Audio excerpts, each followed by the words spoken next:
Olá, cara aluno, tudo bem com você? Calma, você tá sim no canal do Hiperativo, mas o professor Silvestre me convidou para falar sobre literatura, para ajudar vocês no Enem, e eu vou falar sobre algo que tem a ver com geografia. Mas o que será? Então vamos lá, falar de vidas secas. Gente, o que é vidas secas? A vida, professor, às vezes é seca mesmo, às vezes é difícil. Pois é, Vidas Secas é um livro do Graciliano Ramos, um livro, gente, super importante para a história da literatura no geral, né? Primeiro também porque é obra obrigatória da FUVEST, para quem for prestar aqui para entrar na Universidade de São Paulo, tem que ler esse livro, mas mesmo que você não for prestar, vale a pena e faz sentido a leitura, uma vez que você pode usar muita coisa do Vidas Secas para fazer, por exemplo, a redação do Enem, para falar sobre alguma coisa que relacionado à questão de migração, relacionado à questão de geografia local, relacionado à pobreza, a questões sociais, enfim, Vidas Secas é um romance, gente, absolutamente importante para nossa compreensão de realidade do mundo e assim vai. Então vamos lá, antes de mais nada, antes de a gente entrar no contexto da obra, desse mundo muito louco aí que o Graciliano criou, é muito importante você saber que esse escritor ele faz parte da segunda fase do modernismo. Uma fase, gente, que o regionalismo está muito presente,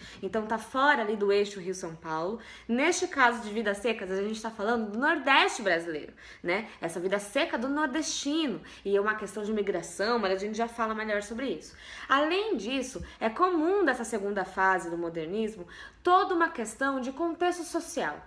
Então é você usar a sua literatura, usar a sua obra para debater questões importantíssimas dentro da nossa sociedade. Eles são extremamente politizados. Assim, num nível hardcore de ser politizado. Eles denunciam a opressão. Eles denunciam qualquer coisa de ruim. Essa é a função deles. E é justamente por isso que Vidas Secas é um romance tão importante pra gente compreender a nossa cultura, pra gente compreender a nossa política e pra gente saber também debater em qualquer que seja lugar. Pode ser na prova do Enem ou pode ser na mesa de bar com seus amigos ou com a sua família. Show? Beleza?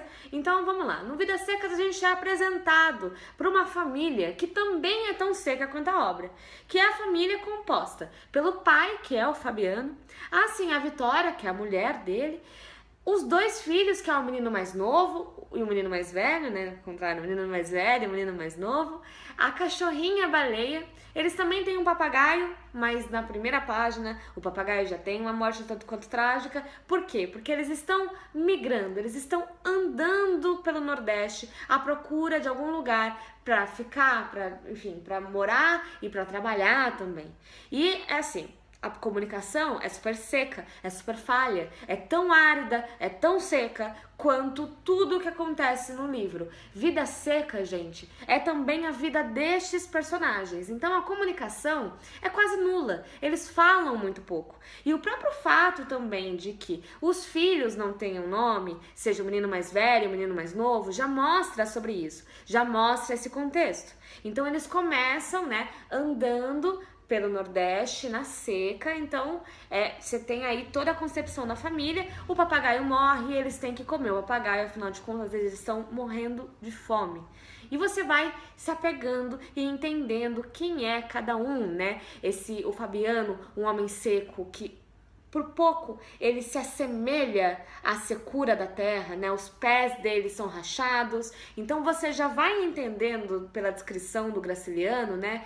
Deste narrador aí que ele coloca, você já vai entendendo justamente essa questão de secura. E aí eles, enfim, vão achando uma casa para tentar, enfim, achar comida, para tentar viver a sua vida, né? E falando muito pouco, tendo cenas de violência também muito importantes, algumas coisas assim, falta de paciência com as crianças e falta de paciência com a situação que eles estão vivendo. Sim, a Vitória tem um sonho, por exemplo, que é um sonho de ter uma cama com um estrado, né? Que nem isso eles têm. E também uma coisa muito importante nessa obra é a tal da zoomorfização, gente. O que é zoomorfização? É quando o escritor ele usa de palavras para transformar um animal em um ser humano e também o contrário, né? Por quê? Porque o Fabiano, ele se assemelha mais a um bicho do que a própria baleia, por exemplo, que é justamente a cachorrinha. A cachorrinha, ela tem mais atitudes humanas do que o Fabiano, que é um bicho de tão seco que ele é. E isso costuma cair muito no Enem e costuma muito cair nas provas. É até um termo batido já, porque o Graciliano usa isso com uma maestria absoluta e é um dos livros que mais mostra essa coisa da zoomorfização. Outra coisa também que costuma cair muito, a questão de ser um romance cíclico. O que quer dizer ser romance cíclico? Eles começam migrando e eles acabam migrando. É um romance que dá volta. E os capítulos, eles são curtos e eles são secos e tudo mais. E o que faz com que você possa, se você quiser, né, você pode ler um capítulo aleatório, não necessariamente na ordem que foi colocado. Isso também é um critério utilizado pelo autor e faz sentido dentro da obra. Outra coisa, Caatinga. Caatinga, gente, é o único bioma exclusivamente brasileiro, mas eu tenho certeza que vocês já sabem disso acompanhando aqui o Hiperativo, e o professor vai conseguir explicar muito melhor do que eu. Então é um clima totalmente seco, totalmente árido, né? É toda essa questão importantíssima e que tem a ver com os personagens e tem a ver com essa vida seca que eles têm.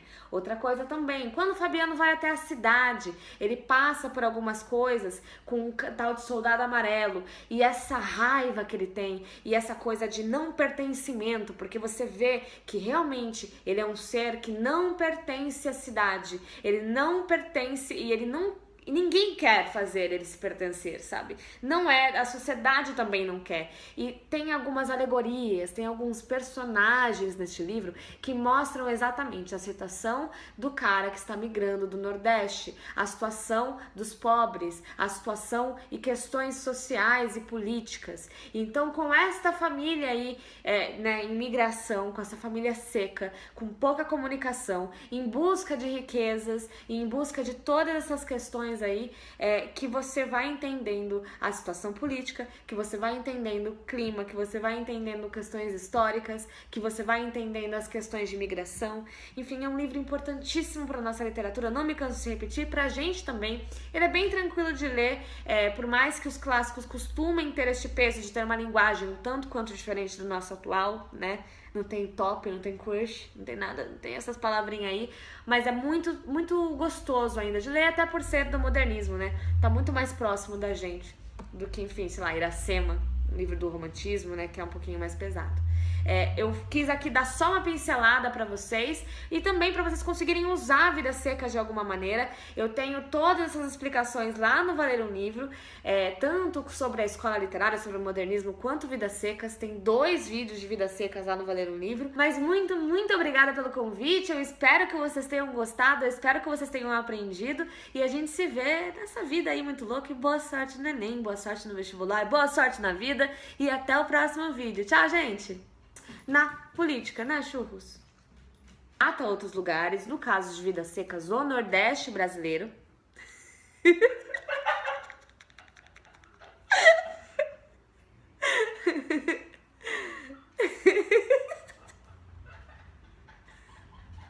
No caso de Vidas Secas, o Nordeste brasileiro. Churros, por favor, para. No caso de Vidas Secas, o Nordeste brasileiro.